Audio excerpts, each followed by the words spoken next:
some on building and landslide areas are changing.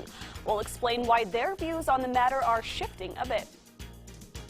Good morning, Colorado. It's 6 a.m. Saturday, May 28th. I'm Angelica Lombardi. Bonnie Silkman has the day off. Well, let's go ahead now and take a live look at Campo here. You can see pretty sunny outside, clear skies, just a beautiful Saturday to start off our Memorial Day weekend. Clear skies out there. Not too bad. We'll go ahead now and check in with the weather with Storm Tracker 13's Jay Polk. Jay, what can we expect as we head into Memorial Day weekend? Well, Angelica, we can expect a few showers and isolated thunderstorms as we go through this morning into this afternoon, then much more of the same as we go through the day tomorrow, but even stronger storms this time.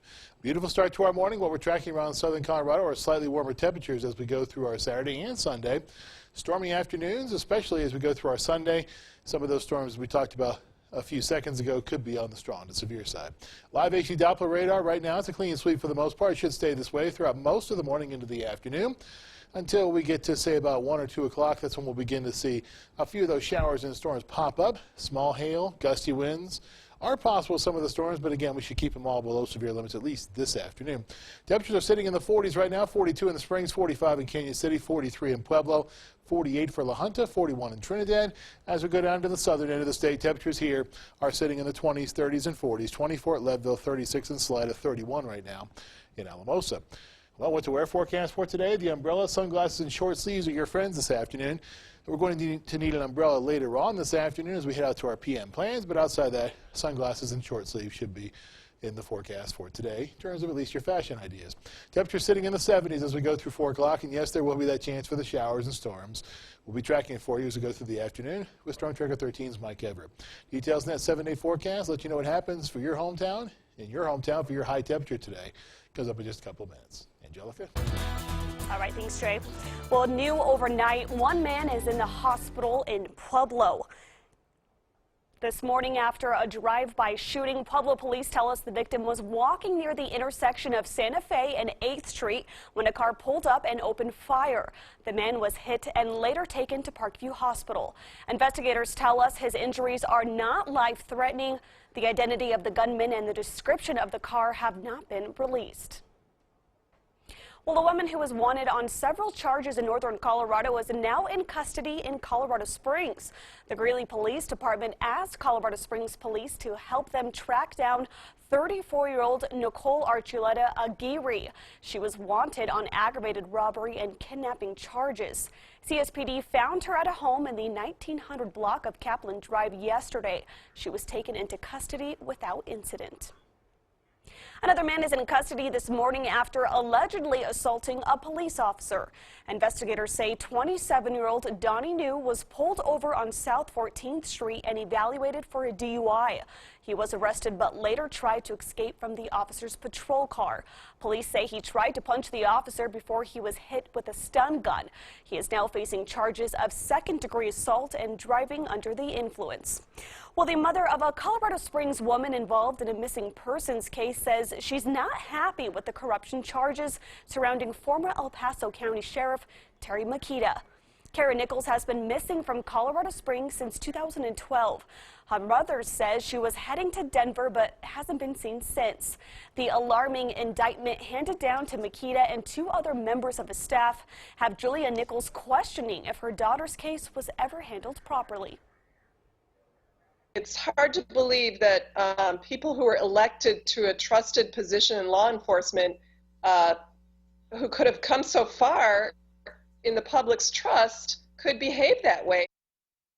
Julia Nichols now feels like previous assurances from Makita's staff were a little more than lip service, and she's now asking for Kara's case to be reopened. Well, the current El Paso County Sheriff is defending his office's record after an article in the Denver Post criticized the investigation into the Tom Clements murder. Clements was our state's prisons chief and was killed at his Monument home more than 3 years ago. The Denver Post article cites law enforcement officials in Texas who says the murderer was Evan Ebel and that the murder was orchestrated by Ebel's prison gang. After the murder, Ebel fled to Texas and was killed in a shootout with police. The El Paso County Sheriff's Office has never named Ebel as the murderer and has refused to comment on the case because it's an active investigation. In my opinion, it's inappropriate for the Denver Post to go to the length that they have gone to, and we are constantly looking for leads to follow up. Sheriff Elder says they most recently checked out on a lead just 1 month ago.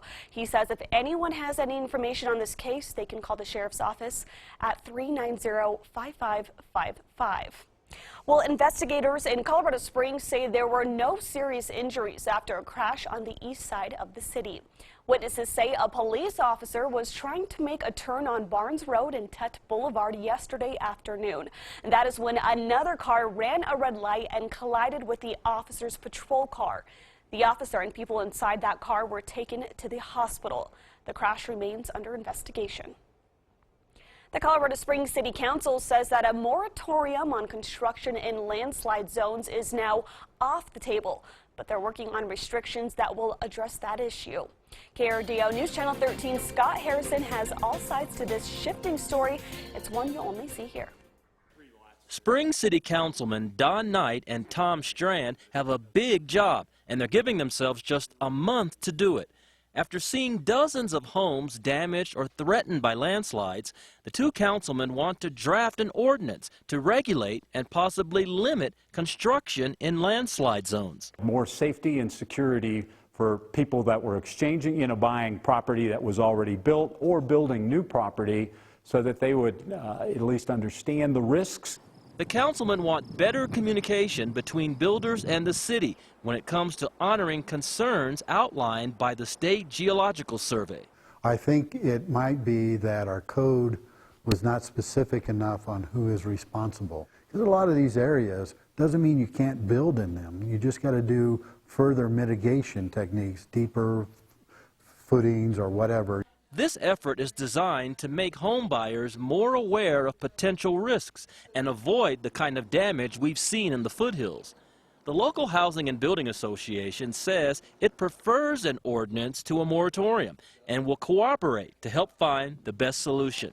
However, when we last spoke with the association about the possibility of a moratorium on building in landslide zones, members said they would be watching that situation closely, and that likely will be the case if any ordinance is passed that might restrict building in those areas. Unfortunately, an ordinance comes too late to help Bob Jordan and other homeowners faced with losing their property. It turns out that a $800,000 house could net $12,000 in the end. He'd like to see an ordinance that's tougher than the one councilmen are considering.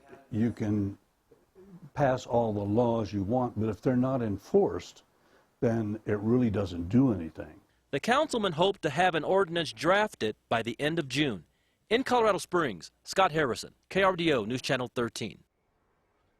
The councilmen also want to follow the state's geologist's recommendation for an in-depth study on soil conditions on the west side of Colorado Springs. Well, hot air balloons are ready to take off in the annual tradition in Canyon City. Today is the annual Canyon City Balloon Classic. That's where we find KRDO News Channel 13's Carl Winder live on the field at the Abbey Event Center, where the balloons are just getting ready to launch. Carl?